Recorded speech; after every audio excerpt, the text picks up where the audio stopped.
I'm going to go ahead and call this meeting to order. If you want to go ahead and do roll call, Tanner, that'd be appreciated. Representative Campbell. Here. Representative Connolly. Here. Representative Harshman. Here. Representative Jarvis. Here. Representative Provenzo. Here. Representative Storer. Here. Representative Thayer. Here. Representative Wharf. Here. Chairman Byron.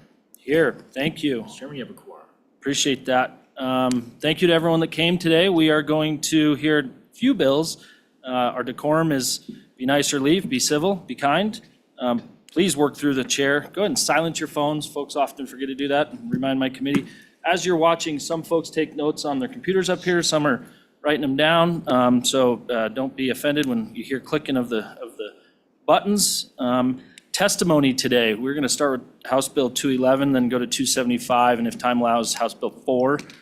But I would like to, because we are running out of meeting times on our side of the House, we're going to limit testimony to 2 minutes today.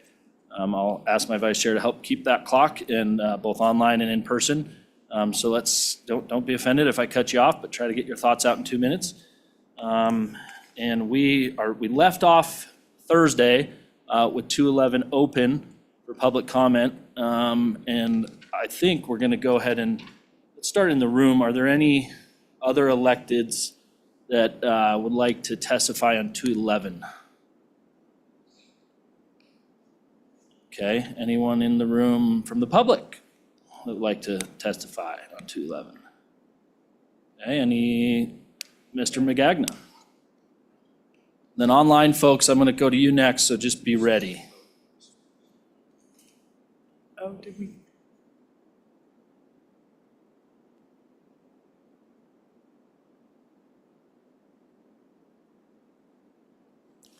Thank you, Mr. Chairman. Jim McGagnon with the Wyoming Stockgrowers Association.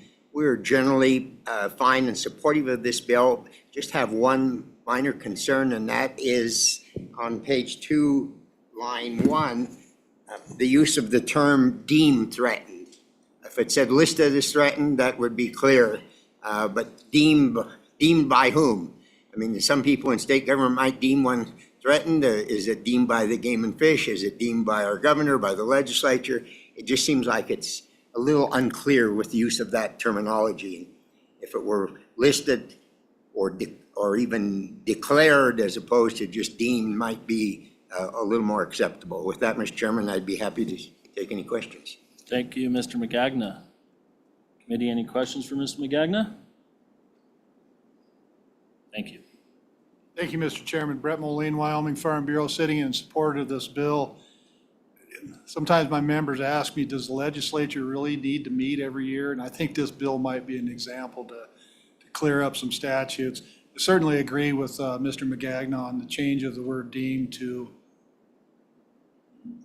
another term that makes it that it's actually declared, not just something that people think is. With that, I would sit for any questions you or the committee may have for me. Thank you, Mr. Moline. Committee, any questions for Mr. Moline? Thank you. Thank you.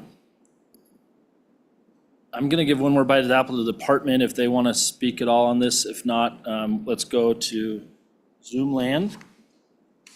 And we're going to go ahead and let in Mr. Ward. Mr. Ward, please introduce yourself and unmute.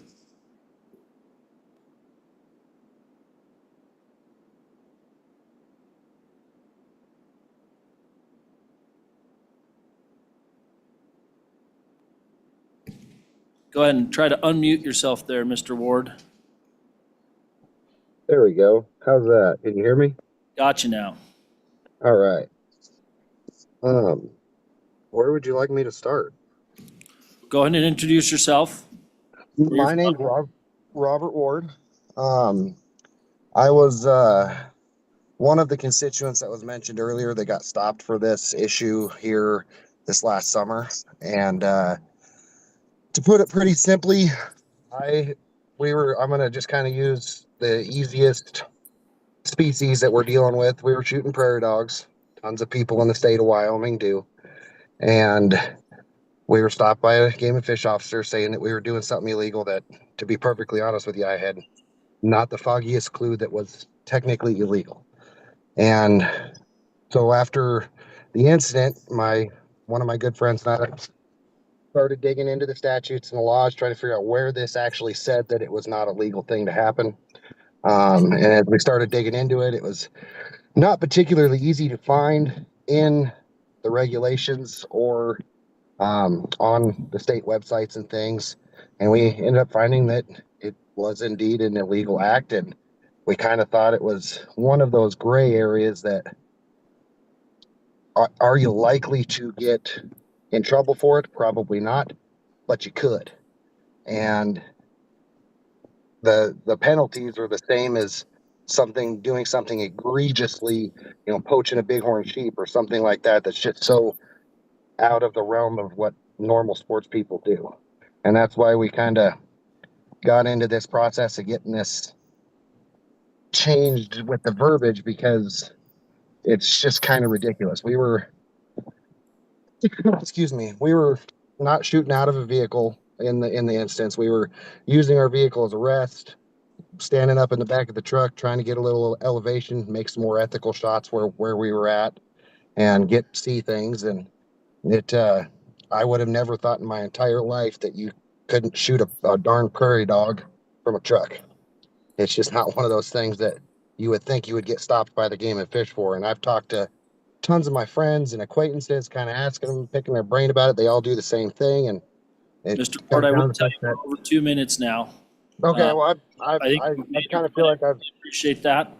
Thank you for joining us today. We do have Allison Crane that may want to testify on 211. Mr. Chairman, she declined. She declined, all right, thank you. This topic. Anyone else in the room, one more opportunity? All right, with that, let me double check my list. I'm gonna go ahead and close public comment on House Bill 211. Committee, what is your pleasure? The bill has been moved by Representative Harshman, second by Representative Thayer. Let's go ahead and start working the bill, if we may. Do we have any amendments on page 1? Representative Campbell. Have we included, thank you, Mr. Chairman. Have we included the recommended amendments from our Wyoming Game and Fish Department? We will get to those on page 2. Oh, yeah, you're on page 2. Page 1, any amendments? Hopping over to page 2.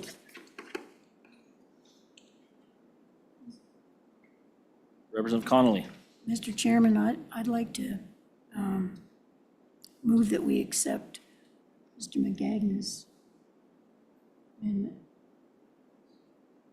The amendment we're potentially talking about is on House Bill 211 from Game and Fish. We received it on Thursday. Oh, yeah, okay, all right. That's, I have not seen Yeah, Mr. McGagne's yet, if you want to. well, okay, I meant what he just said in his testimony about changing deemed to declared, so I'm good with that, thank you.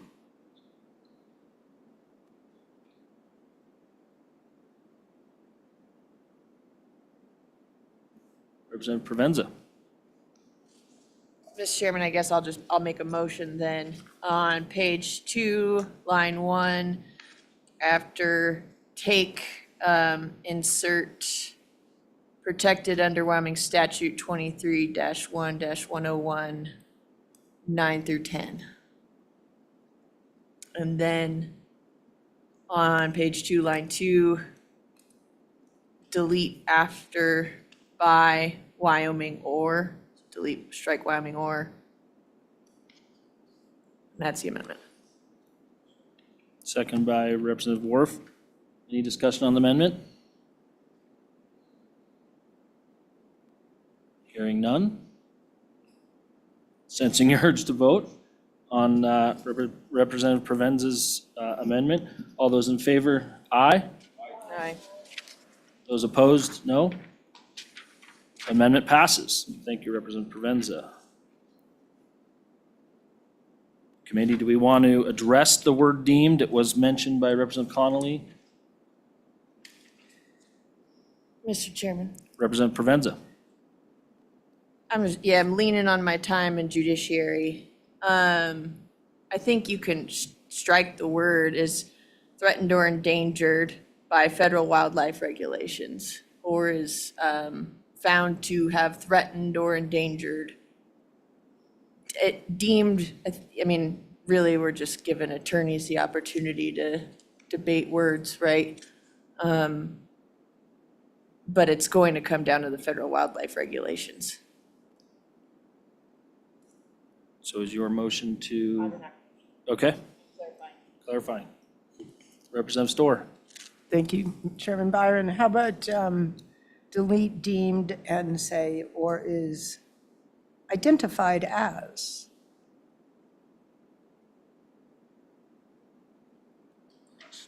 Or classified?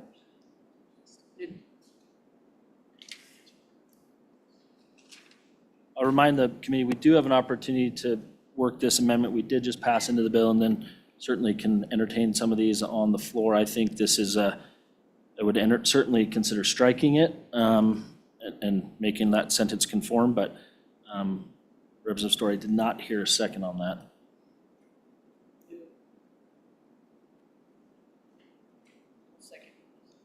Representative Provenza has seconded for discussion. Any discussion on that amendment? Representative Thayer. Yes, Chairman. Can we restate that motion?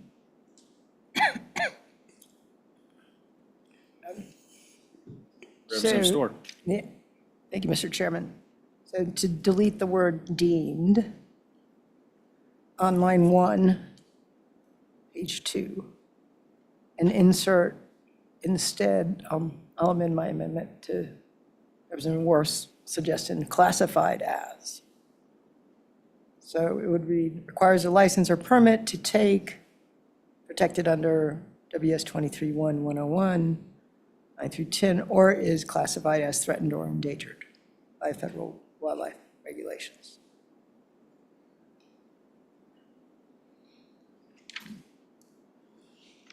Representative Jarvis. Thank you, Chairman. So I have a question of clarity just because I can't see what our Wyoming statute 23-1-101 is. This one, when it says protected under, what is protected specifically under that statute? Because I think that will help us specifically with this amendment.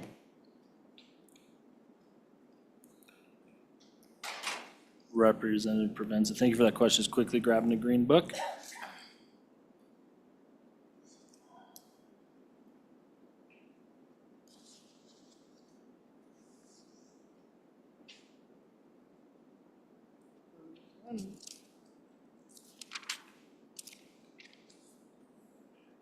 Representative Provenza. All right, 23-1-101 is definitions of wildlife. 9, protected animal means, oh, this should sound familiar to you, Mr. Chairman. Protected animal means black-footed fish or lynx, otter, pika, or wolverine. 10, protected bird means migratory birds as defined and protected under federal law. Thank you for clarifying that, Representative Provenza. Representative Jarvis. So having read that, and this is just the learning curve, so just clarity. Does that then cover threatened or endangered federal wildlife regulations? Representative Provenza. Thank you, Mr. Chairman. So federal wildlife regulations may be different, more extensive than what we have in our statute. So I think there's more species that would be listed under federal law and regulations currently than the otter and friends that I just listed. So, and when you tie to the federal wildlife regulations, that's subject to change, right? So, and out of our hands, it's subject to change based on what potentially the science, what a species are doing, and other issues. Thank you, Representative Provenza. Representative Campbell. I think, thank you, Mr. Chairman, this speaks to this. It was also recommended, and I don't know how this fits in, but if we're changing verbiage, or is classified as, and instead of threatened or endangered, saying protected. So it may go beyond the scope of just those things listed as threatened or endangered. It's classified as protected by Wyoming or by federal wildlife regulations. I don't know if that Representative changes Provenza. it.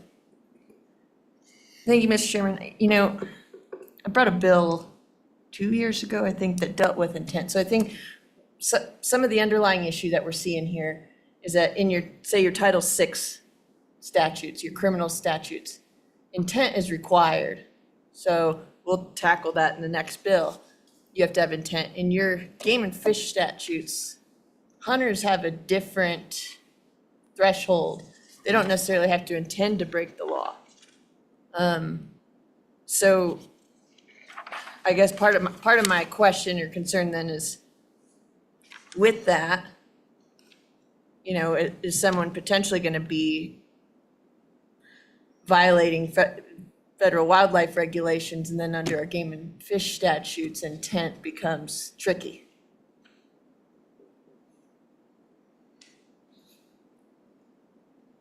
Thank you, Representative Provenza.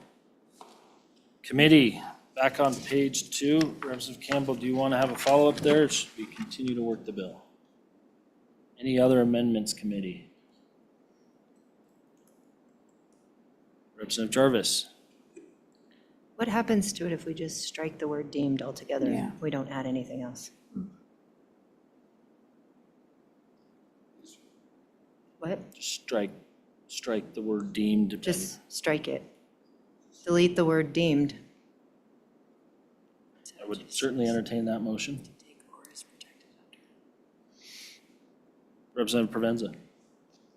I mean, grammatically, I think we need a connector word. I mean, it's just, it's a policy decision. If what you don't like is that it's tied to federal wildlife regulations, then you can make decisions about how to amend that. But if you just read, or is threatened or endangered by federal wildlife regulations, kind of changes, whereas having a word like classified in there, we're talking about definitions. We're talking about that that this animal might be defined as threatened or endangered. I guess it changes what we're doing. Mr. Chairman, Representative on Connolly. that, I don't know if classified is an issue with the committee. I don't know if listed would be, that would be a little more confining for sure.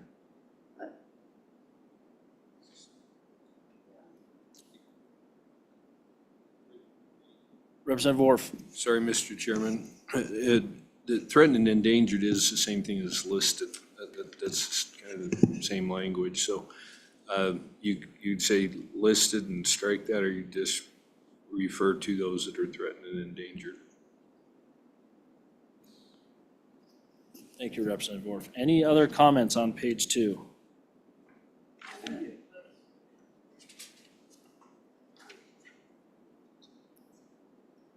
Representative Storr. Thank you, Chairman Byron. I'm looking back at this game and fish amendment, and I'm wondering if we put it in the right place. Because now,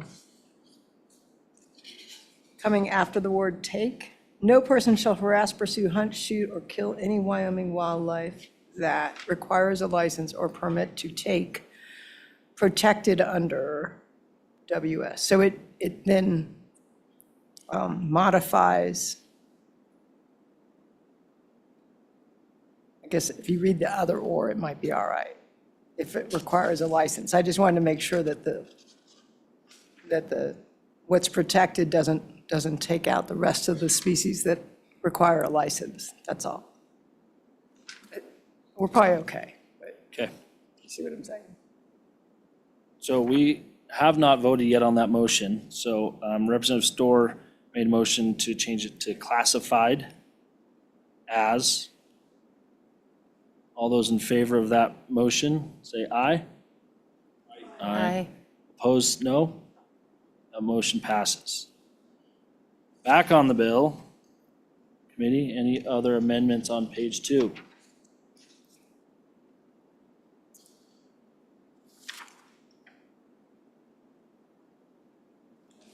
Representative Harshman has got a question on the bill. This will be a roll call vote on House Bill 211, hunting wildlife from vehicles.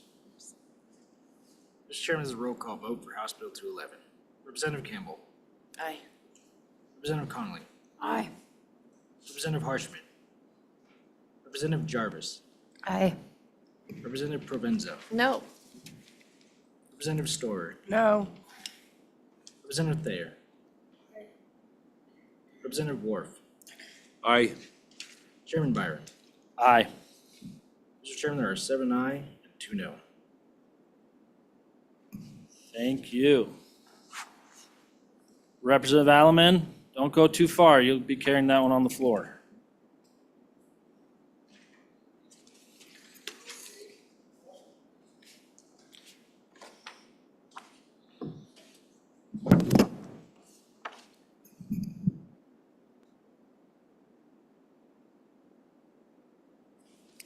Next bill for the committee's consideration is House Bill 275. The prime sponsor is the chairman, so he's going to go down in front here and present the bill. Representative Byron? Thank you, Floor is Vice yours. Chair. Harshman. Thank you, committee. In front of you, I have House Bill 275, treatment of animals. I am going to go through the bill, and we have had a discussion. There was a minor drafting mistake that I did not catch. I apologize for that, and that will be addressed with the amendments that we can discuss. So House Bill 275, treatment of animals, without going into the details of the history of the committee and other discussions we've had, is a bill that I'm bringing relating to cruelty to animals statewide. So if you start on page 2, we have some definitions, lines 10, 13, 16. And obviously, line 19 to be noted later. Page 3 adds language on line 9, knowingly and with intent to cause undue suffering, tortures, torments, or mutilates any living wildlife, including predatory animals and predaceous birds, after reducing the wildlife to possession.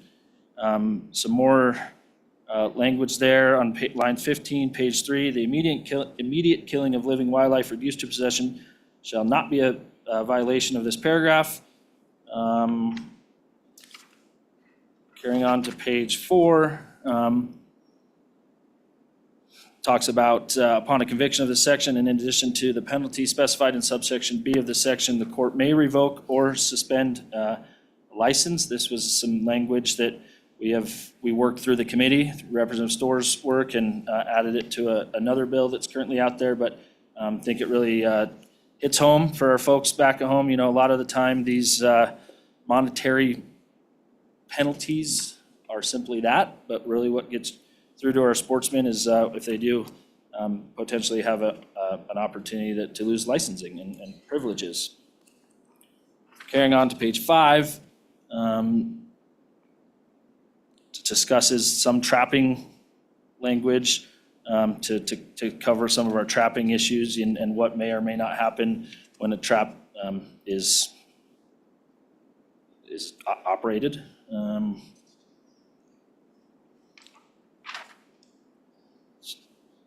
Representative Harshman.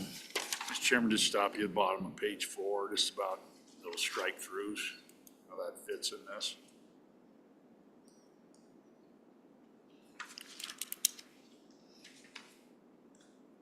And I'm looking at line 20 through the end of that page over to line 5.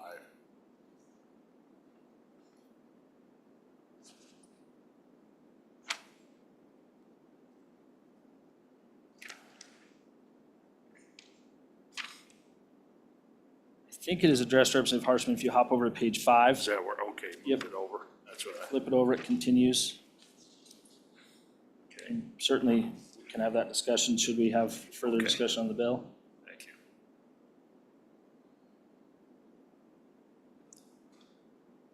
committee, we can continue to work through the bill. I will say that, we're going to discuss the amendment that was the error in the drafting. So it does go in after page 5, line 17 discusses the use of vehicles specified in section A. I think it's worth highlighting line 22 and line 23 as used in this subsection. Incapacitate, means injury or state of physical exhaustion to the point the animal has ceased to attempt to elude the vehicle or other conveyance. And then just some continued language regarding that. And then if you will, committee, hard for those online following, hop over to the amendments that we just left out in the original drafting when I was moving quickly, and we've all had an opportunity to go through these. Certainly would ask if this bill does proceed out of committee today to proceed with these amendments, because that was the original intent of the bill. And there are some cleanups I've worked with some of you on as we worked with different folks in the department and in the different industries that are affected by this. I think the highlight, if bill's in front of you, page 2, line 17, the amendment does bring into, but for purposes of Wyoming State Statute 631005A, excludes fish, amphibians, reptiles, et cetera. And that was really brought and discussed actually amongst some of us about the idea if you do have a fish that's flopping around, and just to exclude that from this intent of this treatment of animals bill, because as we know, when we are on those rivers and we do that often, we resuscitate them and put them back in the water. Mr. Chairman, I will, happy to stand for more questions. I think we're gonna have a lot of testimony on it, so committee, as you have questions on the bill. Okay, members, any questions? Sponsor. Okay, seeing none, I think, if you want to come up and join us, and then public comment, or actually, and then I'd like to move to other elected officials, department. Anybody here would like to come up? Superintendent, go ahead, we'll start with elected officials. Any county commissioners, go ahead, we have 4 seats, if you could fill those, and then it speeds up the process. Looks like, yeah, go ahead, Senator back there, if you're interested. Okay, go ahead, welcome. Thank you, Mr. Chairman, members of the committee, Megan Degenfelder, State Superintendent of Public Instruction. You may be curious what I am doing in this committee. I don't often get the pleasure of joining you.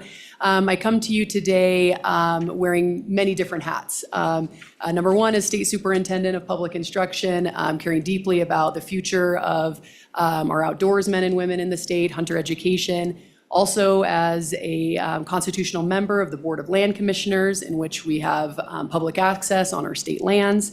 Also in my previous life, working for an oil and gas company where I worked my tail off as a regulatory affairs manager on EIS, environmental impact statements, hundreds of pages long, that was all about ensuring that we develop our oil and gas minerals in this state in conjunction with our wildlife, and making sure that we protect our lands. I also join you coming from an ag family where we were very concerned with predator management throughout my life, as well as a lifelong outdoors woman. I've been hunting since early teenage years, was for many years on the women's antelope hunt committee, and was on the first female team for the men's one-shot antelope hunt. And so I want to just quickly share a story with you. It's a memory from growing up that is etched forever in my memory, but also in the center of my forehead, as you can see here. And it was when I was hunting at a young age with my dad, was on the ground, took a shot at an antelope. Think you can see where this is going. I missed, scoped myself. And as blood is running down my forehead, I'm in excruciating pain. The first thing my dad said is, we're tracking down that antelope. And we spent hours and hours tracking that antelope. And he said, we'll take care of you once we find that antelope and we make sure that we have a clean kill. Because that's the importance of making sure that we respect our wildlife, respect our harvest in the state of Wyoming. My mother was not too happy because the scar forever will be on my forehead, but it was an important lesson that I learned. And I think one that every youth in Wyoming should learn. Perhaps that's out in the field with their parent, but perhaps that's on social media, or perhaps that's in the newspaper. And that also means learning of those instances where someone does the contrary and that there are consequences to those actions. And so I'm here today to support this bill. Again, we're wearing those many hats. The incident that occurred in Sublette County with the wolf was horrifying. It doesn't represent who we are as outdoors men and women in the state. It doesn't represent people of Sublette County, and it doesn't represent the people of Wyoming. And so with that, would stand for any questions and urge do pass on this bill. Members, any questions for the superintendent? Okay, thank you for joining us today. Appreciate you taking your time. Okay, Representative, welcome. Introduce yourself. Yes, thank you, Mr. Chairman, or Co-Chairman. Mike Schmidt, Representative for House District 20, Sublette County, part of Lincoln County. Kind of the epicenter of this whole activity, what we're talking about here today. So I am a co-sponsor on the bill, and the bill it's a good bill. But personally, I don't think it goes quite far enough. I think we need to take one more step with this situation that happened. That's created this this worldwide buzz. And I guess I want to leave a question with this committee is, why can we not put something in a bill that stops the use of motorized over-the-ground vehicles and over-the-snow vehicles to be used as a weapon to kill any wildlife, including predators? I believe there's a way to do that without harming our agricultural community, and still protect and treat all of our wildlife with some respect. So that's where I'd like to see this go, is I think we need to take one more step and just close this thing once and for all. Thank you. Okay, thank you. Any questions of the good representative? Representative Provenza. Thank you, Mr. Chairman. Representative Schmidt, would you recommend that use of a snowmobile be, to take down wildlife, be a felony or misdemeanor? Go ahead. I would like- Work through the chair. Representative? Yes. Go Mr. ahead. Chairman. Yes, Representative Provenza. I think maybe the first offense should be some type of a warning. Second offense, I'm all for felony. Okay, any other questions of the good representative? Okay, thank you for your testimony. Appreciate it. Thank you. Okay, Senator, welcome to the committee. Introduce yourself. Chairman, thank you. Bill Landon, Senate District 27. That's Eastern Natrona County. Co-chairman to the good co-chairman Byron here.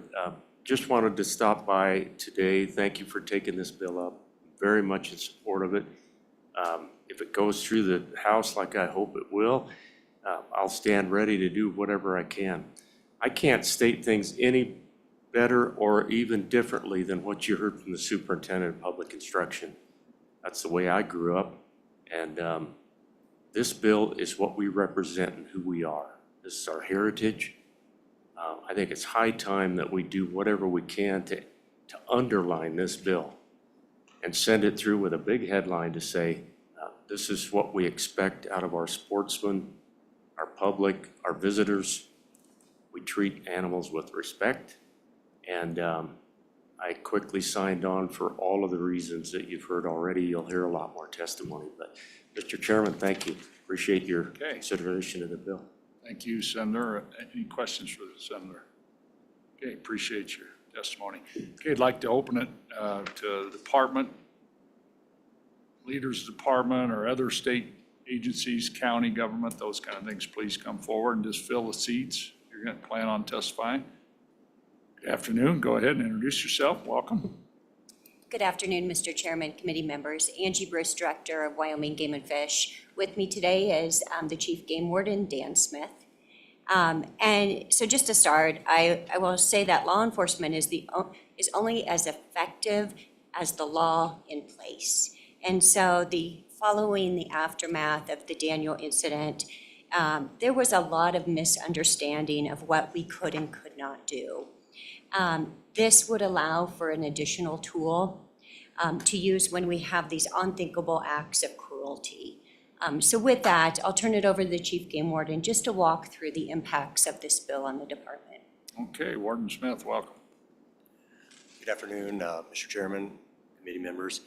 Again, my name is Dan Smith. I'm the Chief Game Warden for the Wyoming Game and Fish Department. So just to kind of walk through the bill again, this bill does provide a felony penalty in Title VI for knowingly and with intent causing undue suffering, torture, or mutilation to any living wildlife, including predatory animals, predaceous birds, after reducing to possession.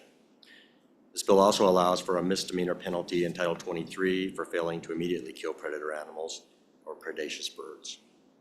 So some of the impacts to the department, first and foremost, we hope that this bill would discourage some cruel and inhumane treatment of animals as was witnessed in Sublette County. As written, though, game and fish wardens would not be granted the authority in Title VI to pursue that felony prosecution. That would have to be an amendment, and maybe there is an amendment coming.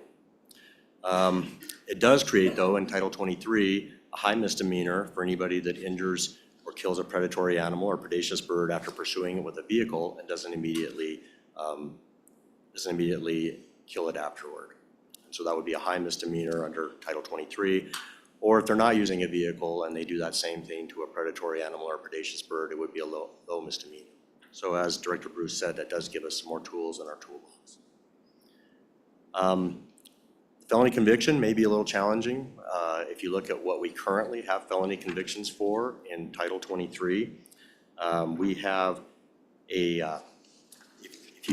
for example, if you go out on winter range in Sublette County and kill a mule deer on winter range, out of season, trophy buck, you have to do that and be convicted 3 times before it's a felony. The first offense is a misdemeanor, second offense is a misdemeanor, third time is a felony.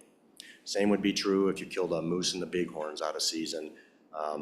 It would still be just a misdemeanor at this time. And so when we look at this bill, making it a felony for a first offense, it's a little bit out of line with what are also egregious crimes against wildlife. It would take 3 offenses to do that.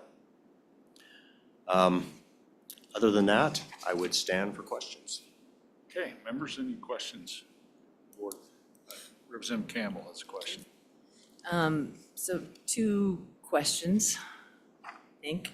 So if this bill stands and is not amended, so the first offense does include that felony status, and I'm truly just asking for you to guess on this, but it would seem to me as a warden, I would be hesitant to stop or step into or even, I don't know, engage in those situations because of the potential of a felony where it may not be warranted. So if it might put our wardens in a tough spot where they should have a conversation about the situation, but knowing it's going to come with a felony, maybe hesitate. So that's the first question. And I know I'm putting you in a tough spot. Go ahead, Warden. Mr. Chairman, as currently written, we would not be able to enforce it at all because it's in Title VI. And so in Title 23, the same penalty would be a high misdemeanor. And wardens, I ask my wardens to always use discretion. There's always circumstances where the set penalty doesn't apply. And that's why wardens have the ability to either issue a verbal warning, a written warning, or a citation, and even go as far as to must appear somebody in court so that the judge can deal with them directly. Okay. Okay.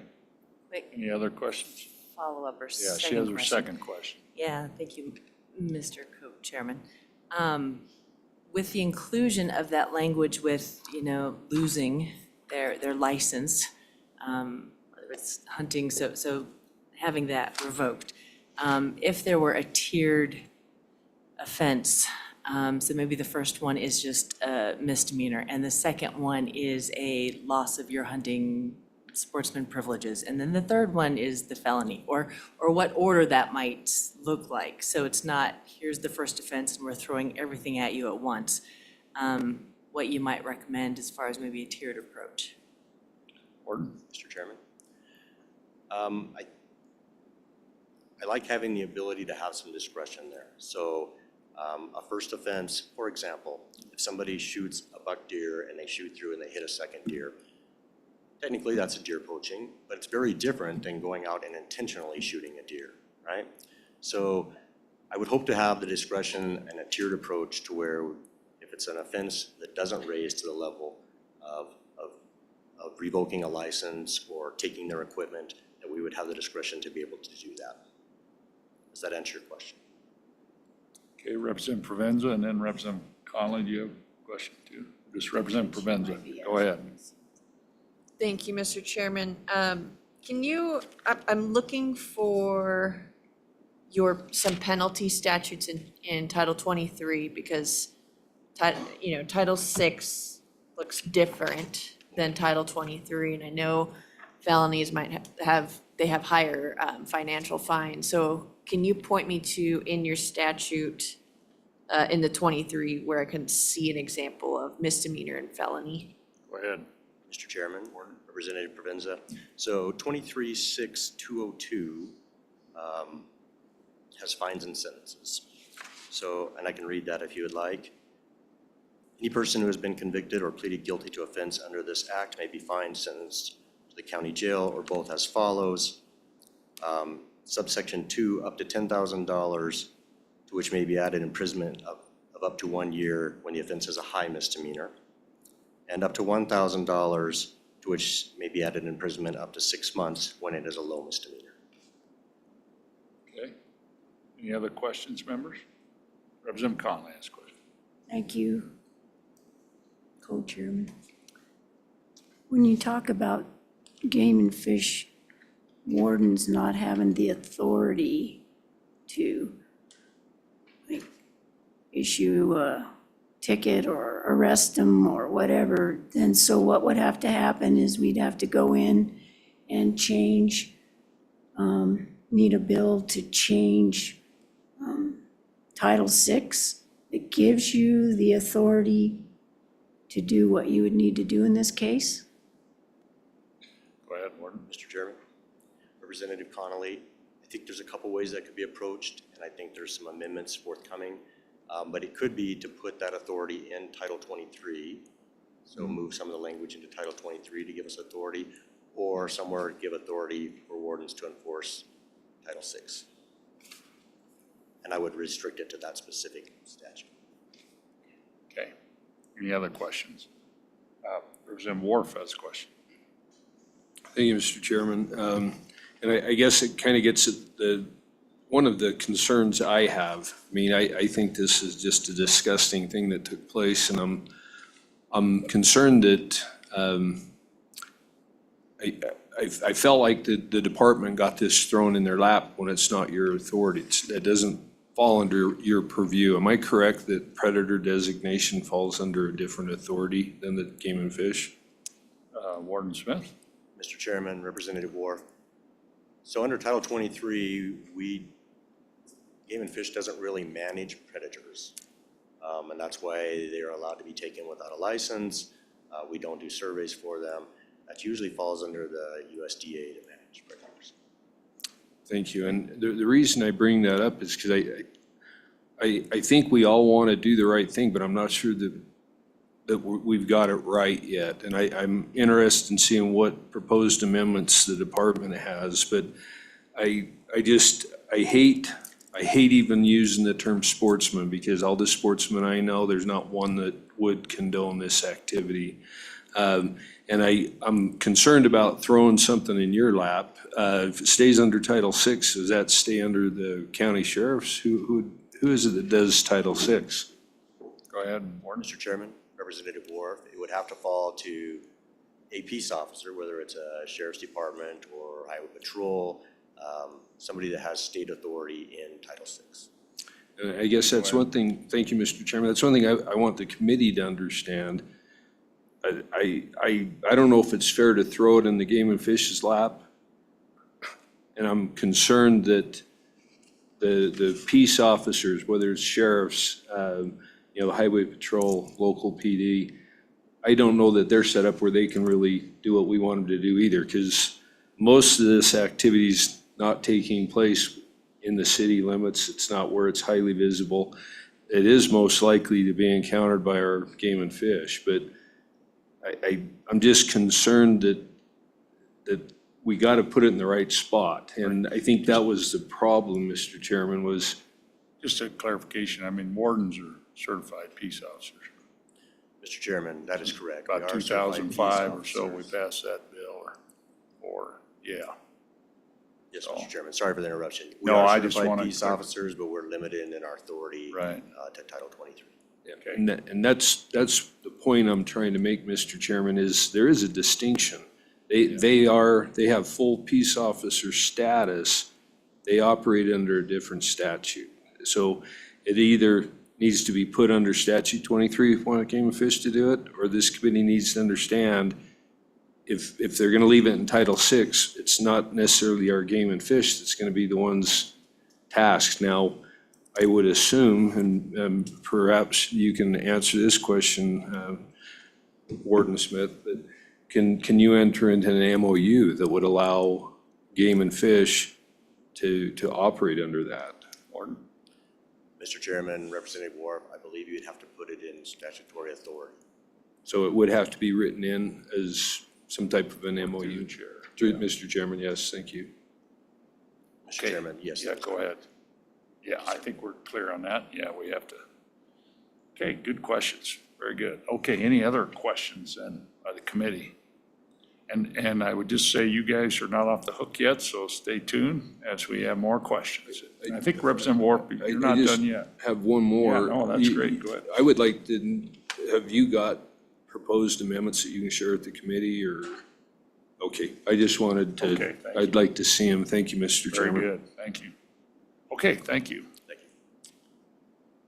Any other departments? We're gonna now move to public comment in the room. How many, and I would encourage you to fill these chairs so we're not waiting for you to come up.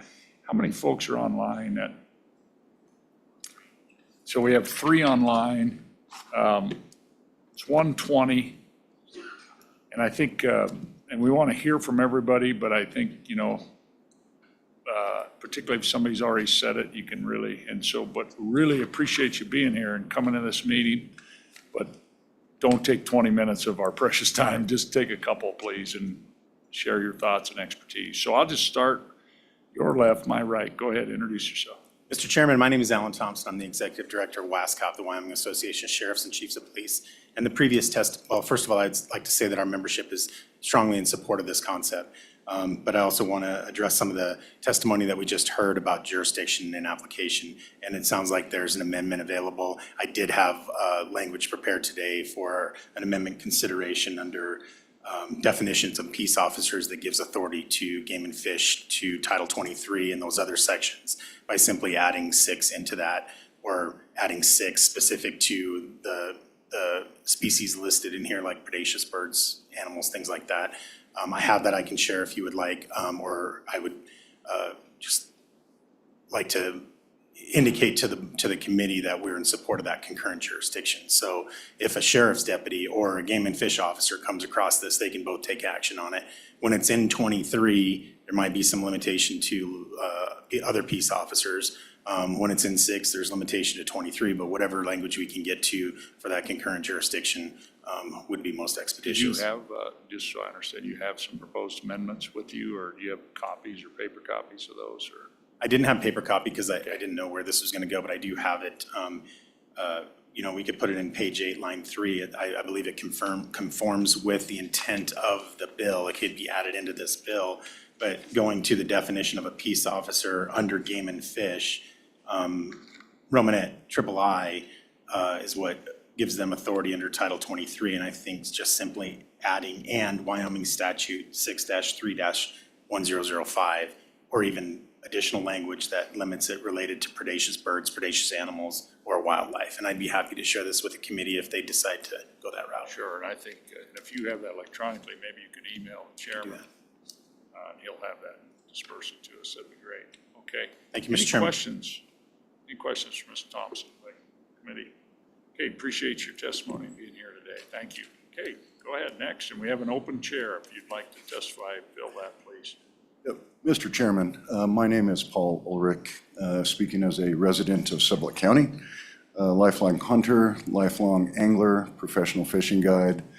and somebody who was raised in a hunting environment and family where ethics and stewardship and sportsmanship were everything. Myself, along with a few others, have been obviously working this issue for a bit now, including my friend to the right and the Honorable Marilyn Kite. And Mr. Chairman, first and foremost, I am incredibly grateful that you're hearing this bill, that we have seen wide support for this bill and the issue. Certainly, there are areas that probably can be tweaked and amended and made better.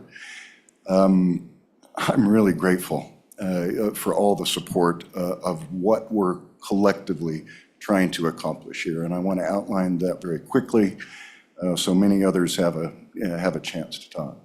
When the incident that brought this issue to the forefront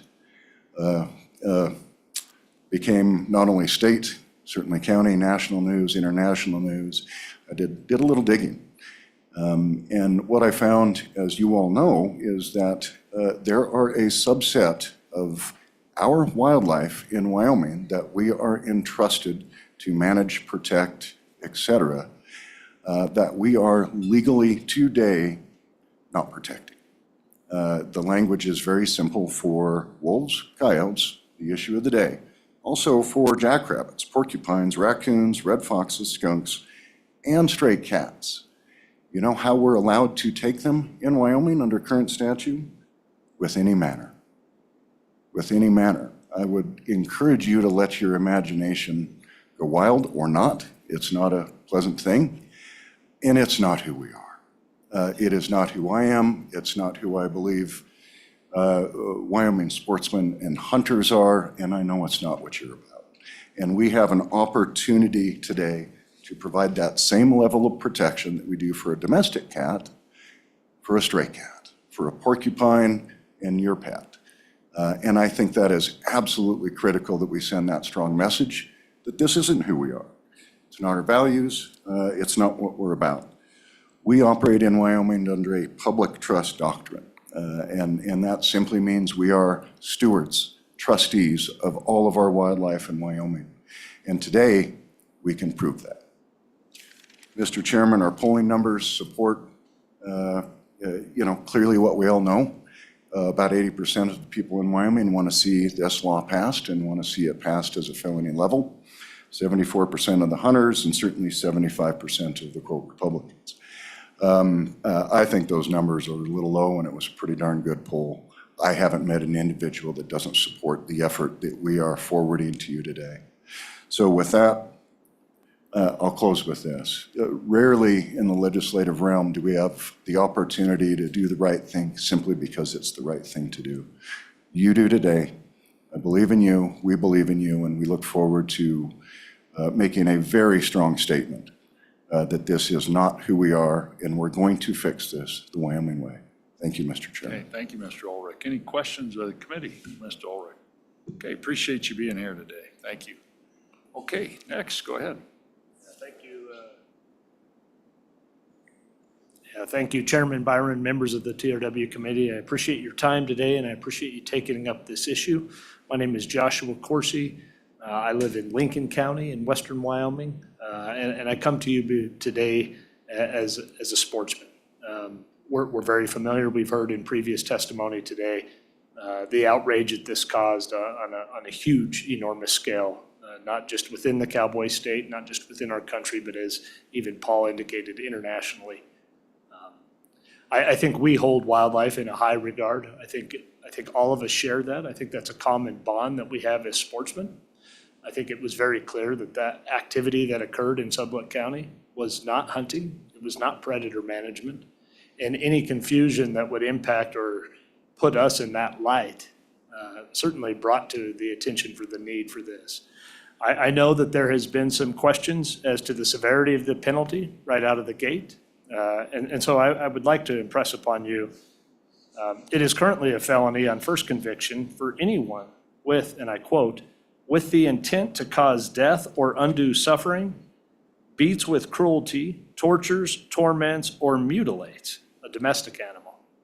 And so I guess I would ask, and what I have been asking many folks, why would it be any different for our wildlife? That's not who we are. That's not where we hold our wildlife. We hold them in the highest regard. And so I hope that resonates with you. I hope you have the time to ruminate upon that and to see why would we have something for one and not for the other? And I don't think at the end of the day, any of us could really truthfully be able to say, yeah, there is a difference. There isn't a difference. We hold our wildlife in the highest regard. Our wildlife resource is everything in Wyoming. It's why we live here. It's why people come here. I've said it before, Yellowstone is a tremendous place, but if you remove the wildlife, people aren't coming to Yellowstone. You can only look at those mud pots and geysers so often. It's the wildlife that is the draw. So with that, Chairman Byron, any members of the committee, I stand for any questions. Okay, members, any questions for Mr. Coursey? Okay, thank you for your testimony today. Chairman, thank Afternoon. you, committee members. My name is Dr. Lori Chestnut, and I'm with Cheyenne, Wyoming. I am actually from Kentucky originally, and I moved here because of the wildlife. I have been loving outdoors for all my life. I do not believe that this bill goes far enough. I do not believe that snowmobiles are needed for predator control. We have more effective methods, including some non-lethal methods, that are available to ranchers on the private lands today. So in that regard, I definitely agree with Representative Schmidt on his testimony.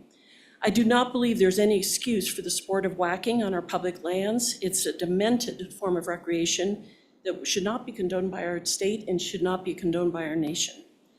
Specifically for this bill, the word intent concerns me. How do you prove intent in cases such as this? I believe this is a loophole that will get perpetrators a get-out-of-jail-free card. I also don't understand why the reporting mechanism has been eliminated from the bill. We need data on these animals that are killed. As written, the system is even more secretive than before, which I think is by design. So in some ways, this bill seems to have regressed, not advanced. Finally, I'm very confused as a member of our Audubon group about the inclusion of predaceous birds, which includes 2 species, English sparrows and European starlings. These species are not protected under the Federal Migratory Bird Act because they're an invasive species, but it just seems illogical to have them as part of this bill. In conclusion, this bill does not address the issues that need to be addressed, in my opinion. Let's go back to the drawing board, and I would like to suggest that we work with Wyoming wildlife advocates to craft a bill that reflects the view of the people of Wyoming, not just our special interests. Thank you. Okay, questions? Thank you, Dr. Chestnut. Any questions? Representative Provenza has a question. Thank you, Mr. Chairman. So your recommendation is that we shouldn't move forward with this bill. I mean, I guess I'm trying to weigh, like, this bill, I think, moves us in the right direction. It might not be perfect by your standards, and so this would make it illegal to do some of the things, and maybe the punishment isn't severe enough by what you would like to see. But if we don't move forward with this bill, we could go through the entire incident all over again and nothing would happen. I mean, that's what, I guess I'm just trying to understand that perspective. I think Dr. we're, Dr. I'm Chestnut? sorry, Go Mr. ahead. Chairman, thank you. I think we're all struggling with that. It isn't perfect. I think there's a lot of flaws in this bill. I think it is a small movement forward, but I would encourage you to listen to the testimony of some of the other folks that are here today from our different organization, and because we are all wrestling with that. Okay, any other questions, Doctor? Thank you for being here today and your testimony. Okay, going to start back here to your left. Good Hi. afternoon. Good afternoon. My name is Suzanne Luer from Laramie. Chairman, committee members, I want to thank you for working up this bill and improving on HB 003, but it still falls short. You still think running down wildlife with motorized vehicles is okay. It's not okay. It is not acceptable behavior. No matter how you try to frame it, running to exhaustion, terrifying, and then crushing an animal, any animal with any vehicle, is unethical, barbaric, and smears Wyoming's reputation. Deliberately chasing an animal to exhaustion using a vehicle is, by definition, animal abuse. Think about it. If someone ran over your dog with a snowmobile, would you feel okay? Would you not have some feeling for what your dog went through? Would you feel any better if the person said he killed it as quickly as possible after reducing it to possession. Our children model their behavior on adults. This is not an activity our children should think is okay. Most people see yoke whacking as a mental health issue, and this is a dangerous business, raising children that think abusing animals is normal. I have a question about another part of the bill, which was already brought up. The section 23-3-103A deletes the requirement for reporting the number of predatory animals taken by the department's animal damage control agents. Why is this in the bill to begin with, and then why delete it? Without data, no one knows what's really happening out there. This promotes secrecy and a mistrust by the public, and it remains a mystery as to whether this new law is even working. This law isn't perfect, but thank you for inching toward a better bill. Much like when wife beating was an accepted practice, then not considered civilized. Well, right now, running over animals with motorized vehicles is not considered civilized. The laws just need to catch up. Thank you. Okay, thank you. Any questions for Ms. Lure? Okay, we have a question. Representative Campbell has a question. Thank you, Mr. Chairman. Thank you for being here. I'm curious, with the examples you gave, I mean, they really are just gut-wrenching, right? It's not who we are. On page 3 of the bill, specifically lines 5 and 9, nope, 10, 6 and 10. Wow. The inclusion of the word torments, if then some of those examples that you have given, I mean, would fall under this bill as examples of what cruelty looks like when we torment wildlife, how that sits with you, and if you think those examples would then be covered. Go ahead. As torment? Madam, Madam- Ms. Lure. Miss- I'm saying your name right? Lure? Yes, that's correct. Okay, thank And what is your question again? I'm sorry, Go ahead. Representative Campbell. No worries, thank you, Go ahead. Mr. Chairman. With the examples that you gave, if the definitions on page 3, and it's defining what committing cruelty looks like, and one of the words is torments. So tormenting these animals. If that word sits well with you and encompasses some of the examples that you gave. I think torment, yeah, is a form of cruelty. And I guess definition of torment too. What's your definition of torment? But yeah, I think that is cruelty to animals. Okay, any other questions? Okay, thank you for being here Thank you. today. Okay, next, welcome. Hello, Mr. Chairman and the committee.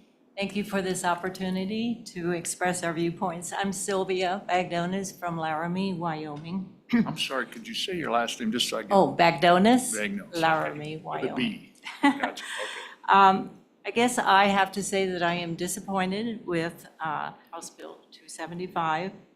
It does not address the public's concerns since the incident in Sublette County, and that is that yoke mashing and killing of wildlife for sport outside of hunting season is condoned by the agencies and organizations responsible for the stewardship of our wildlife.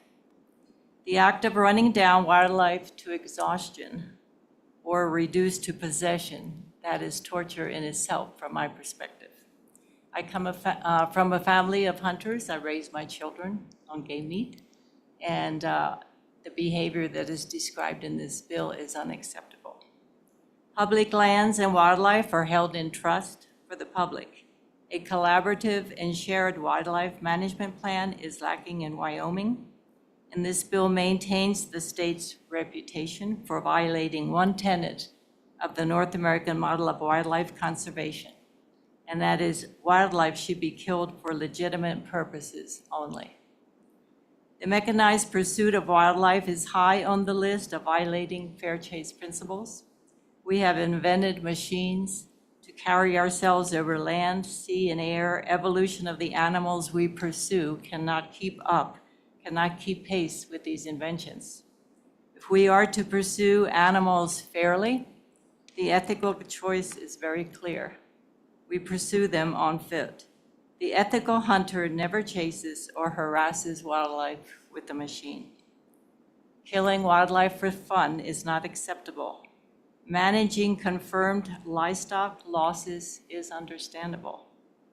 Killing wildlife with no connection to livestock loss has become a big business, and this is unacceptable. This past weekend in Laramie, we witnessed a wildlife killing contest, and the prize was $2,000. And this is just indicative of what is happening in our state. And this gives a clear message to the public that you approve of killing wildlife for fun, because it codifies running down of wildlife with snowmobiles, and the bill is not enforceable, and it makes it impossible to prosecute and enforce. I would appreciate your consideration of if this issue cannot be resolved, and I support what Representative Schmidt said earlier, that we must be able to deal with this. And if not, maybe it should be an interim study where you can have the different perspectives considered. Thank you. Okay, thank you. Any questions for Ms. Magnos? Thank you for being here today. Appreciate it. Okay, and we have 2 seats. If more want to testify, please fill those. Good afternoon. Thank you, Mr. Chairman. Jim McGagnon with the Wyoming Stock Growers Association. First of all, I want to make clear that we totally condemn the action that took place in Sublette County. That's not excusable or defensible in any manner. Having said that, I believe it's important that we recognize that we have categories of, we have domestic animals, we have pets, we have wildlife, and then we have a category that are deemed to be predators. And it's a part of Wyoming's culture that we deal with those predators. It's critical to the survival of our industry that we're able to effectively deal with those predators. And it can't just be a one-for-one. Those predators often do the very things we're condemning here, do that to our sheep and to our cattle. They torment them, they molest them, they leave them half dead and half alive. So I think it's important we have all that in perspective as we address this issue, and we need the ability to remove predators. Regarding the specific use of a snow machine, for example, I've heard from numerous ranchers in Wyoming in the past year since that incident that the ability to go out in areas in advance of their livestock moving in and remove particularly coyotes using snow machines is essential to their being able to keep their losses at a level that can allow them to stay in business. So having said that, we certainly condemn treating animals inhumanely and not putting them to death when that was what your goal is to begin with. Having said that, Mr. Chairman, we've looked at this bill carefully. We think the words that are in the bill were chosen very carefully. They're very appropriate of needing to be intentional, needing to take actual possession, and to have caused harm to the animal. And that's something we're prepared to accept. The one issue that we're not prepared to accept is that becoming a felony on a first offense. There are a lot of factors in there that will require judgment, whether it's by a law enforcement officer, by a prosecuting attorney, by a judge when it comes before that judge. And it's not like a clear line that everyone sees it in advance. And we feel that to hold someone guilty of a felony, which means, among other things, that they lose the right to own firearms, they lose the right to vote, those are very serious. And therefore, we will not support this legislation if a first offense becomes a felony. I've provided you with our proposal for an amendment to the bill that would make a first offense still highly prosecutable and a $5,000 fine, et cetera. But then if you don't learn from your mistakes, clearly the felony provision is appropriate. And I believe the bill can be amended with that. It does involve bringing in another section of the statute that's not currently in the bill. If you don't deem that appropriate, I believe the section you do have could be modified to accomplish the same objective. It just seems a little cleaner doing it this way, where the first offense falls under a section of our statutes that specifically focuses on misdemeanors and not on felonies. With that, Mr. Chairman, we hope you'll consider that amendment and enable us to be, with many of our colleagues in other arenas, solidly behind moving this legislation forward. that, I'd be happy to entertain any questions. Okay, thank you, Mr. McGagnon. Any questions for Mr. McGagnon? Okay, thank you. Appreciate your testimony and you're providing this. And it's my opinion, the committee will vote on it, but I think bringing 63104 is appropriate, I think. We've got 63101 already in the bill. Okay, next, welcome. Mr. Chairman, members of the committee, Jess Johnson with the Wyoming Wildlife Federation. I've been talking about this for about a year now, as I was also on the committee that worked the interim that took a look at this issue, and we heard hundreds of people, if not thousands of people, that all were saying, do something, do something. At the beginning of session, I actually missed the first 4 days of session because I was down in Arizona sitting on the National Wolf Dialogue, having a discussion with people from all over the country, from all walks of life and all different positions on wolves. And this incident came up over and over and over and over again, a year later almost. So we need to do something. And from the sporting perspective, I want to make sure that I push that this is not just about the Daniel Wolf incident. This is about so much more. This was a gap in statute that was overlooked.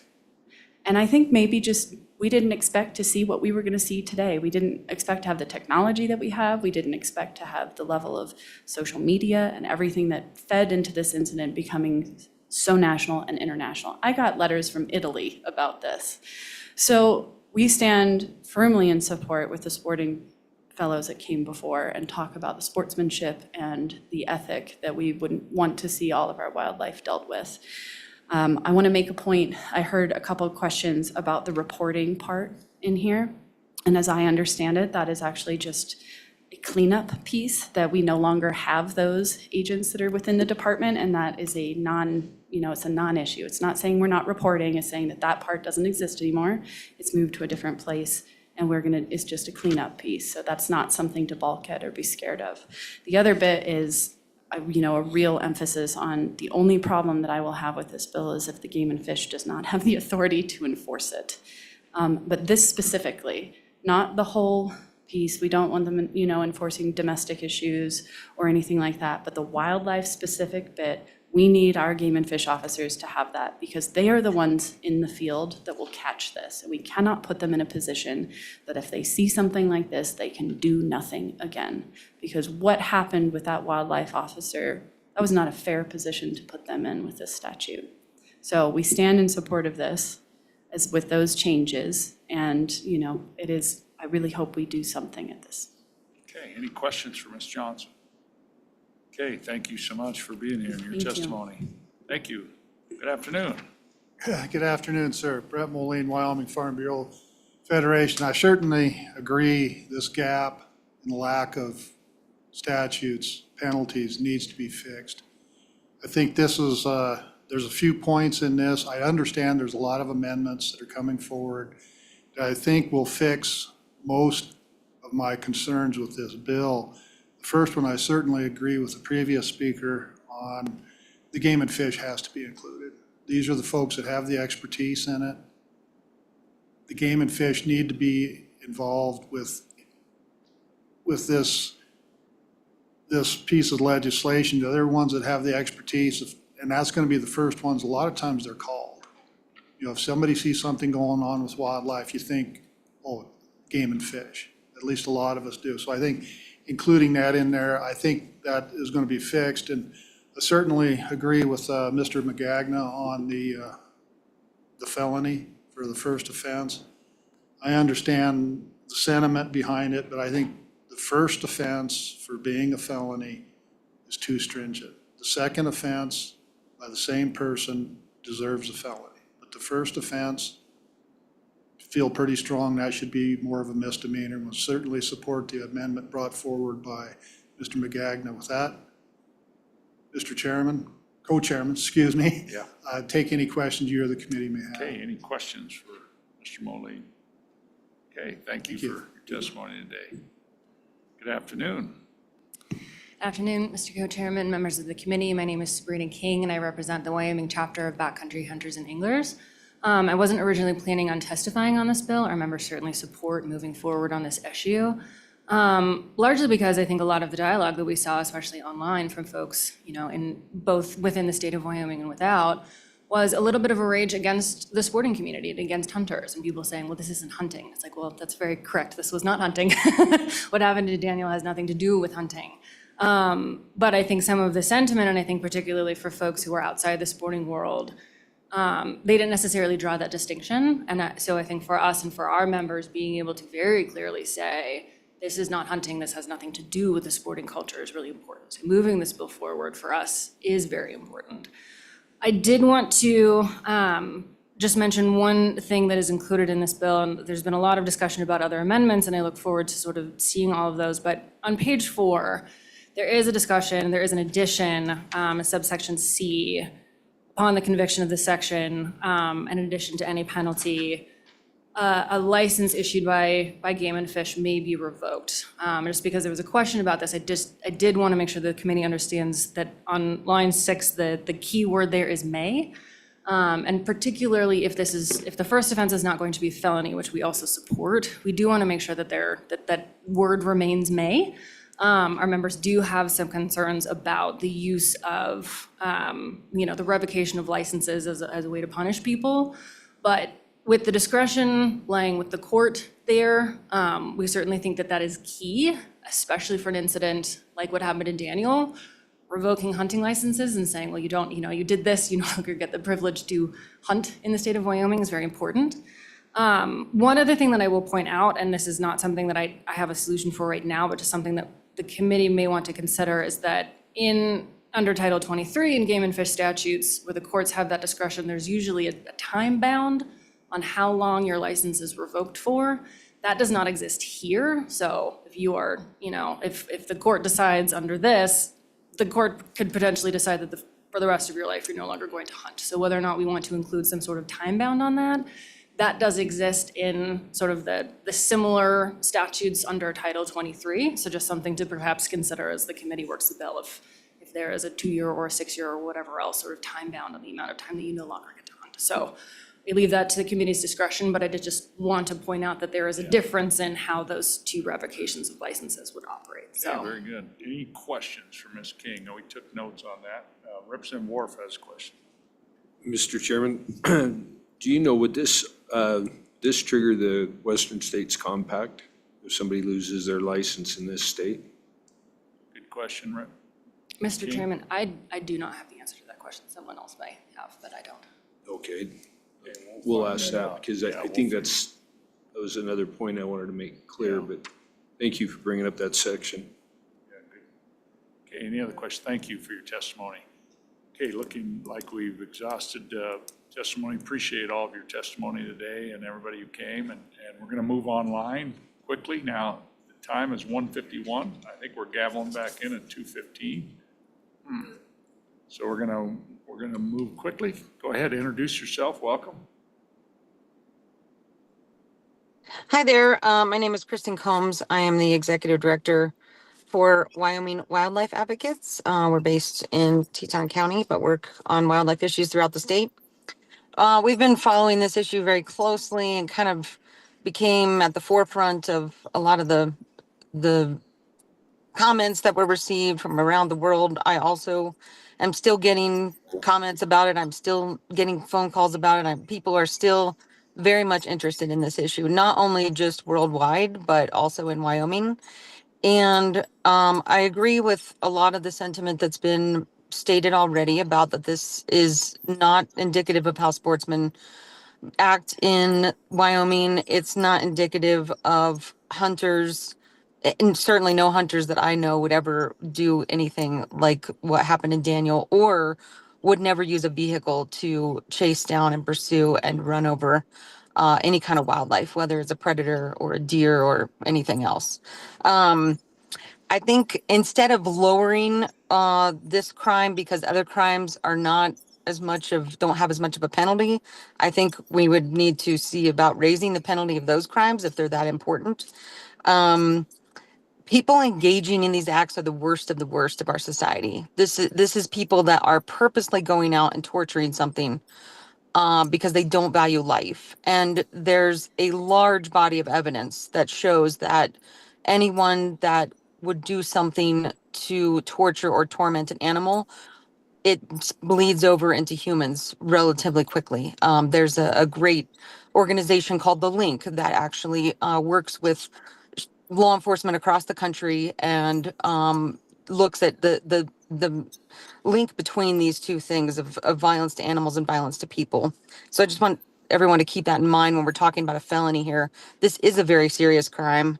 I would just argue also what Paul Ulrich said about we get the chance every now and then to do something right. And as legislators, and I think that now is that time to do the right thing. I would also second what Representative Schmidt said about this bill needs to go a little bit further, and we either need to strike out the language that talks that exempts running over animals with snowmobiles or other vehicles, or we need to add that in at this time. Why would we not do that right now? Yeah, I appreciate, okay, you're at about 2.5 minutes, and we're trying to keep everybody to 2, and we really appreciate you joining us, and we'll keep working on this bill. So thank you for making those points with us today. Any questions, Ms. Combs? Anybody on the committee? Okay, seeing none, thank you so much. Appreciate you. Thank you very much. Okay, next, go ahead and. Matt? Yeah. Go ahead, can you hear us? Yes, Okay. thank you, Co-Chairman, and good afternoon. Yeah. Oh, can you Go hear ahead. me? Yeah, we can. Go ahead and introduce yourself. Thank you. My name's Allison Crane. I'm the Executive Director of the Wyoming Wool Growers Association, a hunter and a feed producer. And I appreciate and agree with the comments on expected sportsmen's behavior, respect all animals, and the punishment of those that commit unthinkable acts against any animal, which, as all of the previous speakers have said, we also condemn. However, the wool growers must oppose this bill as proposed due to the unintended consequences of the amendments to legal and necessary management activities for predator control and management. And as Mr. McGagna stated, that first offense being a felony charge. I appreciate the comments from Representative Schmid and his desire to not harm the ag community. However, as written, I think that that's what this bill will do. And so first, the statement, all predatory animals must be promptly killed or released. As the previous speaker pointed out, stray cats are included in that. So this would preclude anyone being able to trap a stray cat and either rehabilitate that cat, rescue that cat, or as we talk about agriculture, cats carry a lot of zoonotic diseases that could be carried over to livestock, and that would preclude some of the management that we would use in trapping those stray cats. As also stated, this would apply to skunks, raccoons, red fox, coyotes, many other species. Second, and more importantly, the promptly word that is included in this amendment can be misinterpreted to make the work of trapping and collaring wolves for research, monitoring, and management illegal, as these processes do not always occur in as prompt a fashion as we would like.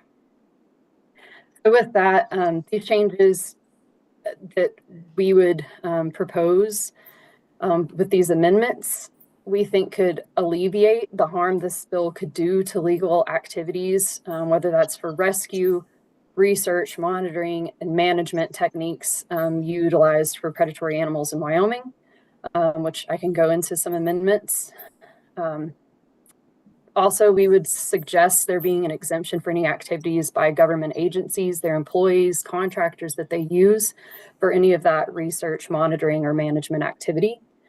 And an additional statement that would include aversive conditioning techniques to deter predators, and that would not be prohibited under this statute. And with that, I will let you get to the next person. Thank you. No, very good. Any questions? Okay, very good points. Appreciate your testimony today. Okay, thank you. Next, go ahead. Welcome.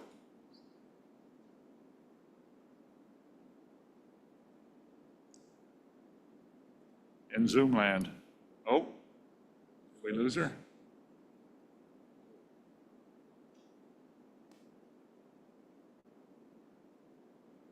Did we lose? We're re-inviting her. She looks like she dropped out and came back in, so we'll bring her back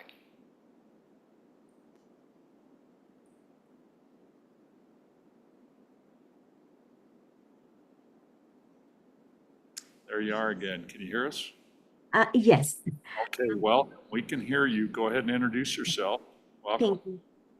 Good afternoon, Mr. Co-Chairman and committee members. My name is Madhu Anderson. I am a resident of Wyoming from Green River. Thank you for giving me a chance to speak today. I appreciate the hard work that has gone into HB 275, but I must express my strong concerns about its provisions regarding wildlife treatment. While this bill aims to address some forms of animal cruelty, it still allows for the cruel practice of chasing wildlife, including coyotes and other predator animals with motorized vehicles. Causing animals to suffer by chasing them until they can no longer run is cruelty, and we should not allow it in any form. Moreover, this bill does not genuinely prohibit the killing of wildlife for fun or sport. Instead, it suggests that it's acceptable as long as the animal is killed quickly or immediately afterward. But let's pause and reflect. What does it even mean? How many agonizing heartbeats must be counted before we acknowledge that cruelty has taken place? For example, if a person runs over an animal with a motorized vehicle, how many times must they repeat this horrific act? Once, twice, 3 times before we finally declare it cruelty? Also, the legal language regarding intent is too weak. It will be challenging to prove that someone meant to cause harm unless they openly admit it. How can we trust that the law will be effectively enforced if it relies on proving someone's thoughts rather than their actions? So I urge you to reconsider the troubling elements of House Bill 275. Thank you for your time. Thank you. And members, any questions? Okay, thank you, Ms. Anderson, for joining us. Okay, any other testimony out there in Zoom? I don't think so. I think that was 3. Okay, any other in the room? Last call. Okay, we're going to close public comment. I'd like the Game and Fish Department to take a seat up there, and maybe as we work through this bill, as we ask you questions. So appreciate that. Okay. Mr. Chairman. Have we taken all of our testimony? Okay, so now we're on the bill. Committee, what's your pleasure? I'd like to move the bill. Okay, it's been moved by Representative Byron, seconded by Representative Campbell. Okay, we're on the bill, and I've invited the department here to help us with amendments, and we're just going to go through this starting on page 1. And then, so Chairman Byron. Thank you, Mr. Chairman. Folks, you have received my proposed amendments from the drafting snafu, so I will go through them. They were handed out, yep. And although it is a page and a little bit, bear with me here, and you have these, also has these, okay. So the intent of this is just a little bit of claimage, a little bit of cleanup and some grammatical issues, in addition addressing this the law enforcement question on whether or not Game and Fish will have this authority. So page 1, lines, various lines, but the amendments make sure that this section describes the exact effect, and the bill it just cleans up that first part. So you add and specifying requirement treatment of wildlife or pursuit with other vehicles or conveyances. So a little cleanup. Page 2, line 17. That amendment addresses concerns the definition of wildlife in 631.005A3, which should not include cold-blooded animals. We discussed that at the beginning. Page 3, line 10 is a grammatical change. Page 4, various lines, it was drafted too broad and I didn't catch it. A person convicted under this section, which includes both domestic animal cruelty and wildlife cruelty, could lose their hunting privileges. And I do have another one there specific to the question that was brought up. I think Representative Worf also brought up a great question, but on page 4, line 7, I would add after the word privilege, at the very end of that line, up to 3 years. Any conforming language, I think that's the right spot for that. And then we can certainly talk about the Western Wildlife Pack and the other folks, the other states that we share that with. And then the big heavy hitter here is page 5, starting in line 3. This was brought through the department, so I'd certainly welcome any comments on that. But this amendment cleans up the issue that would Game and Fish actually have the authority, and I think we heard that from a number of people. So I can go ahead, let me just flip a page here. So that's gonna be page 5, starting in line 3.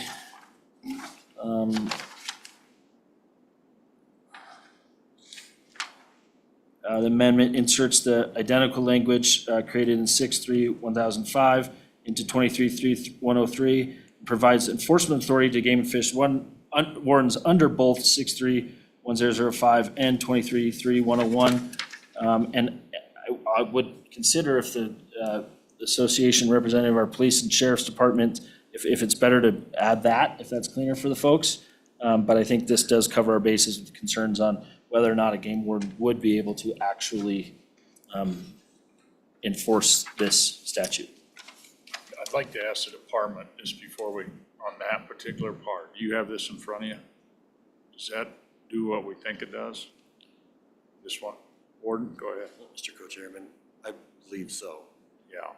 And I'll just tell folks who are watching, and there's a lot of interest in this bill, this is just part of the process. This bill's gonna keep getting worked and made better and better and better in each house. It's never perfect the first time in committee, so it should have amendments. We should ask a lot of questions and work it. So just keep working this process. Okay, thank you. Okay, Mr. Chairman? Thank you, Mr. Chairman. That is my cleanup amendment from the original drafting error, and also addressing Representative Worf's question and some of the testimony about how long you may or may not be able to lose that license or privilege, and also giving authority to the proper law enforcement agency. Okay, very good. We have a motion and a second on the amendment. Let's discuss the amendment. Members, any questions? Any comments on the amendment? Any questions? You ready for the question on the amendment? Question being called on the amendment. Our staff, you have this? You're good? Okay, all those in favor of the amendment, please say aye. Aye. Opposed, say no. Okay, that amendment has been adopted. Okay, we're back on the bill, page 1 now to page 2 of the bill. That past amendment covers several pages, but I just want to, page 2 of the bill, Mr. page Chairman. 3. Mr. Chairman. Representative Storr. Thank you, Vice Chairman. I do have an amendment that is on page 2 and page 4 that Tanner's going to hand out. Okay, thank you. Thank you. Oops, sorry. And this is a 2-sheet amendment. The amendment is on the first page, and then you kind of see what the amendment does on the second page, just to make it easier to read. Okay, very good. Does everybody have that? And if we could give a copy to the department, it'd be great, thank you. So page 2, line 18, 63101, 1001 definitions. Go ahead, Representative. First of all, we have the motion? Is there a second? Okay, it's been seconded by Representative Campbell. Representative Storr, go ahead and go through your amendment. Thank you, Vice Chair Harshman. I had the experience of chairing the subcommittee on this topic this summer. As a result, I really did hear a lot of perspectives from across the state, and I believe that this is one way to strike a balance between the agricultural concerns and the public's concerns over animal cruelty. There was actually even an argument coming from the ag community that using a snowmobile in such a manner is in fact a more humane method to proactively eradicate a predator during the winter to protect spring lambs. And while I also heard from wildlife biologists that such an effort may not actually be successful over the long run, I recognize that this is something that is part of the culture that exists.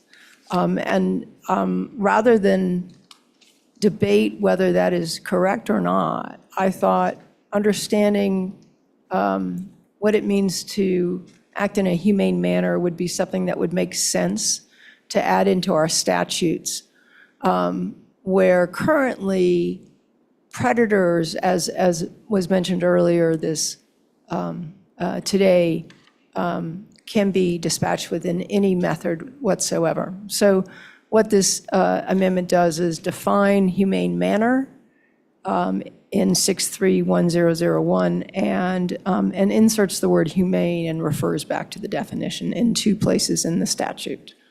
So page 2, line 18 is the definition. The definition reading humane manner means a method of taking which involves the least possible degree of pain and suffering practicable to the animal involved. So there's a lot of leeway there still with that definition, but I think it speaks to the idea that certainly I have heard from the public over and over again, and as well as today. And then on page 4, line 11, it does insert a new section. This is the section 631008, and under A, Romanet 7, again, would put the word humane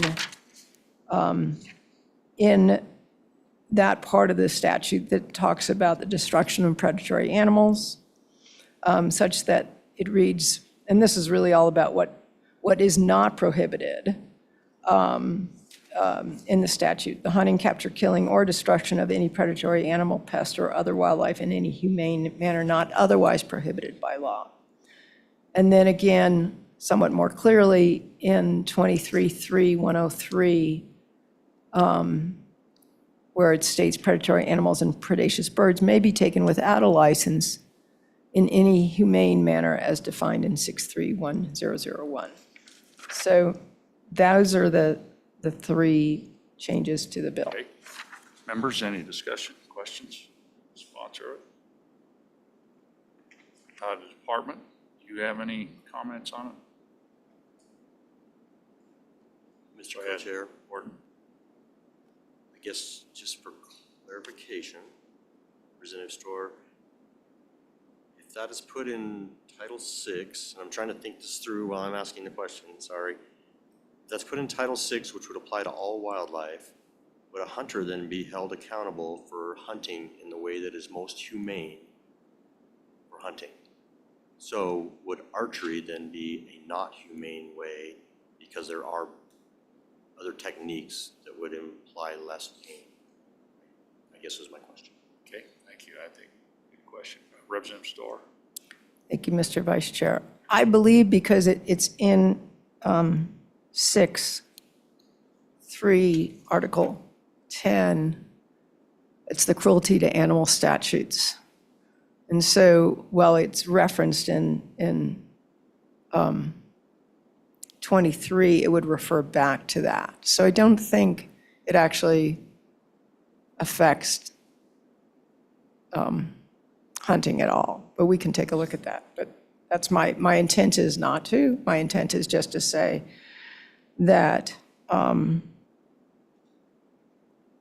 that as used in these 2 places, and those are the only places that humane manner is in statute related to animals at all. It's in one other place that is talking about something else.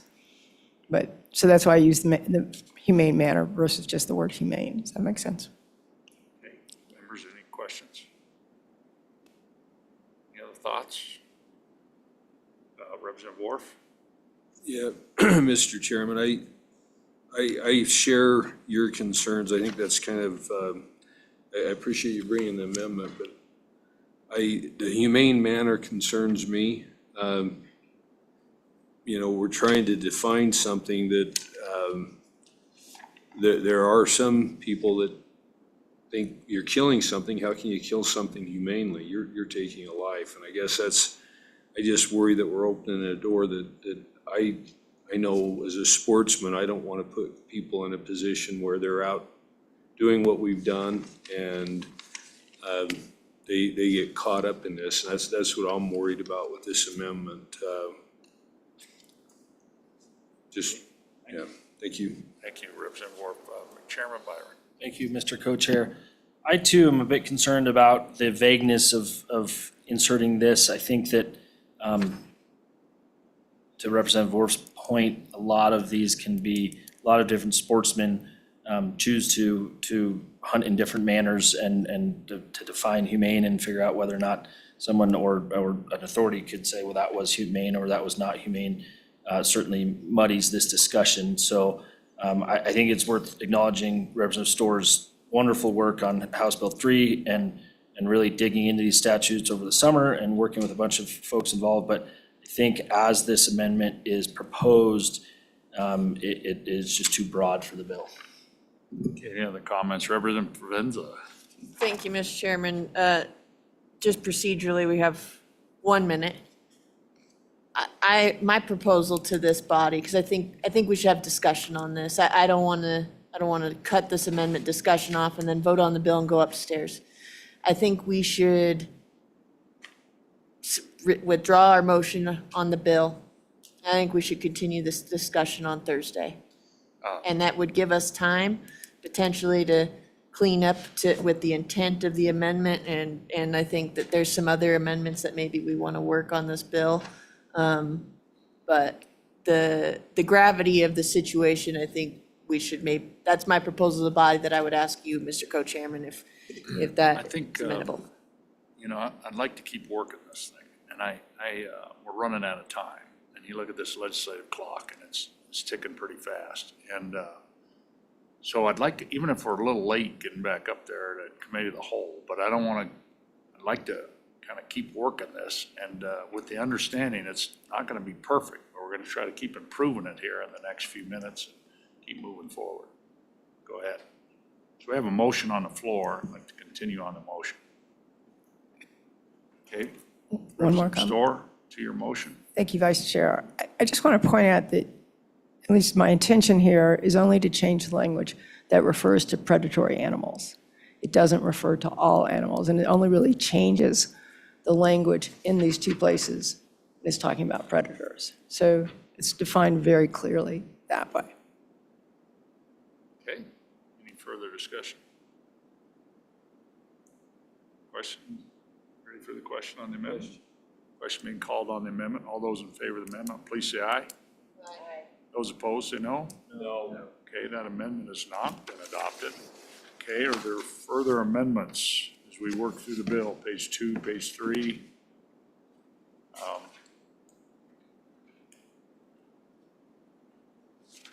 Any other proposed amendments to this bill? Question, continue discussion, go ahead. So it's just a question legally, because I'm not sure what it would do. Because I understand the challenge we run into, especially with our wardens, that on page 3, so under, commits cruelty to animals, and then lines 5 and 9. What happens legally if we remove that part 2, having to show or demonstrate intent, to where it just says knowingly to cause death or undue suffering, beats with cruelty, tortures, torments, or mutilates. So then on line 9, it was said knowingly to cause undue suffering, tortures, torments. So getting rid of that and with the intent, I don't know if that makes it cleaner and easier, or if that makes it legally more challenging.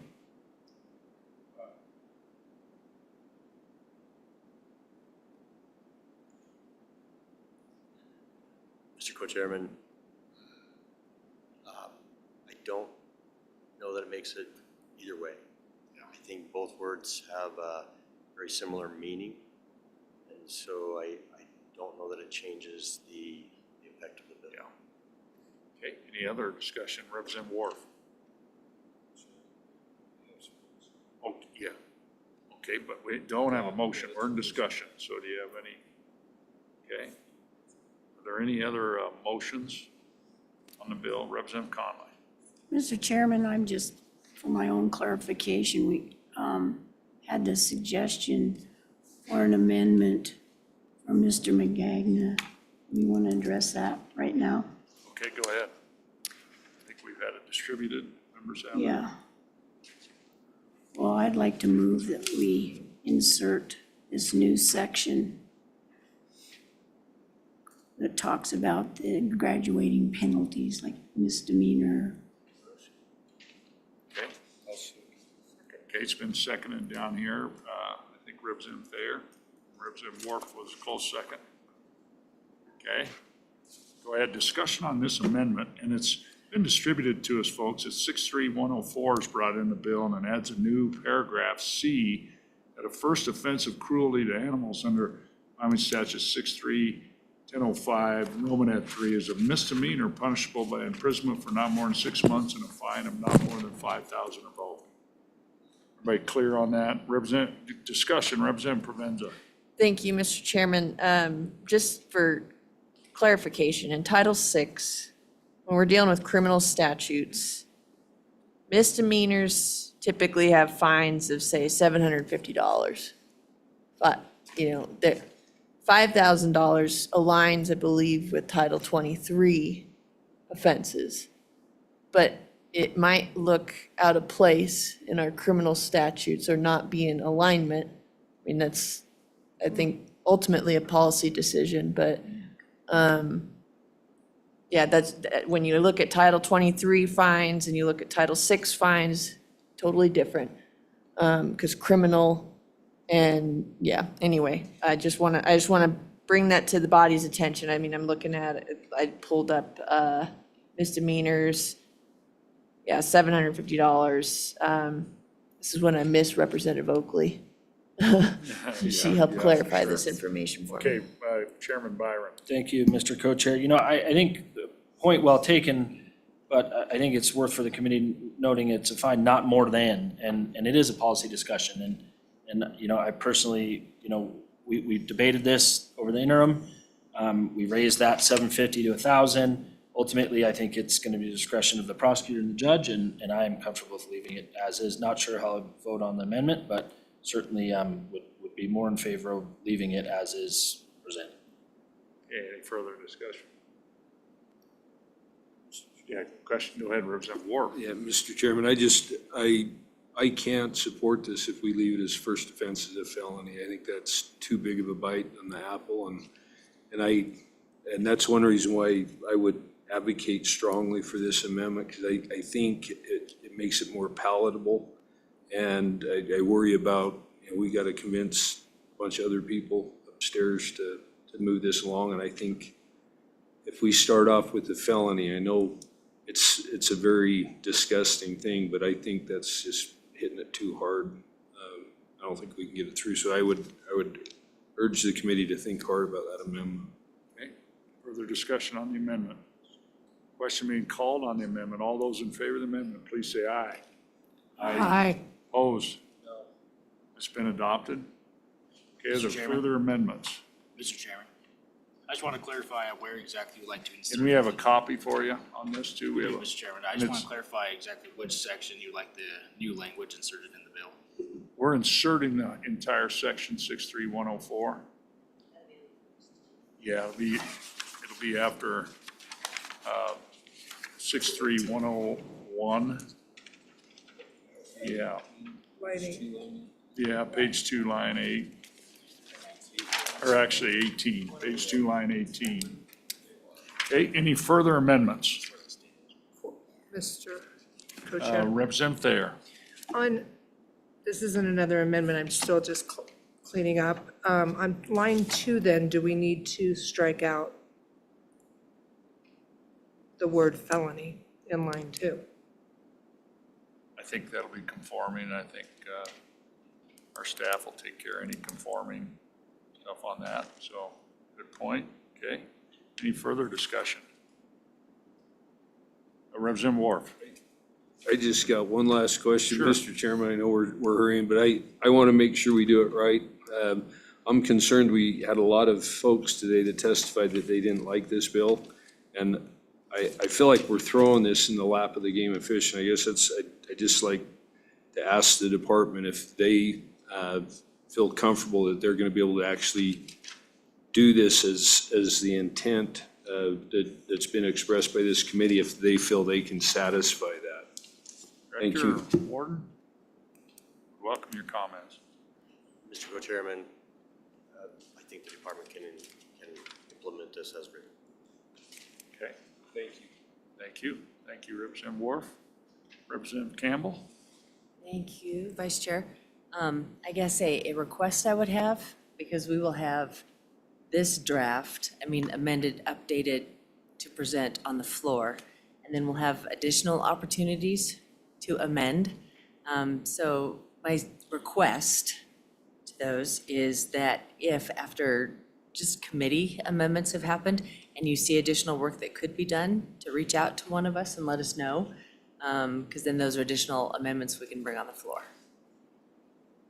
Okay. Very good. Further, Representative Jarvis.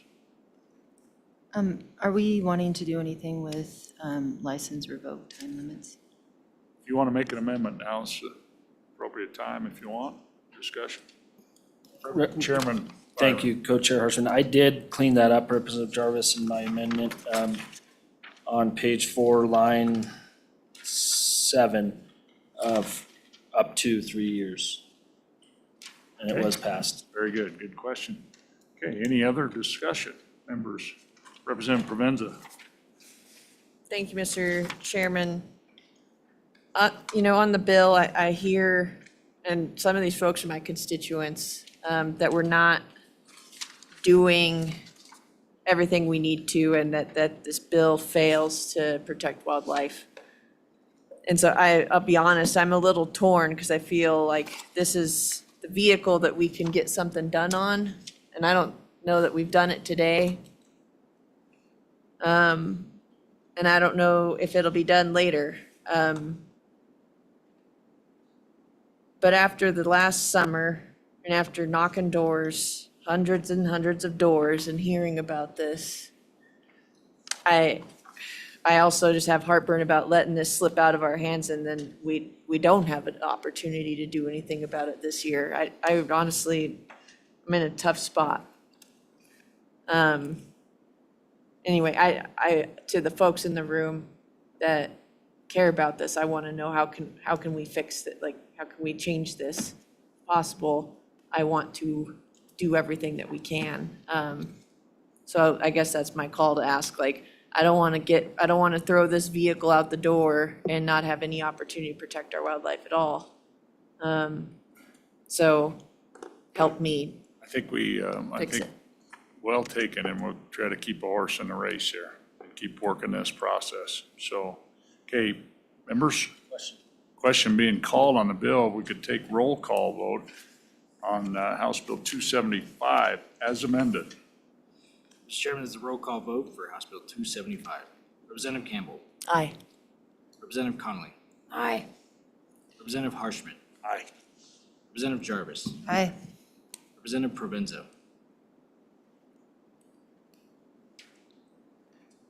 Aye. Representative Storer. Aye. Representative Thayer. Representative Wharf. Aye. Chairman Byron. Aye. Chairman, there are 9 aye. Thank you, LSO. And committee, we are adjourned. I would like for those that were in here to testify on 4. We will hear it first thing Thursday morning, and for everyone, we will be having a TRW committee meeting on the House side upon adjournment on Thursday. We got handed a few more bills. I assume a few more will come, and as my good co-chair said, we are starting to get pinched for time for committee work with the dooming deadline of next Friday. So I am going to add that meeting upon adjournment on Thursday, and I will have that bill list out soon. Twice on Thursday.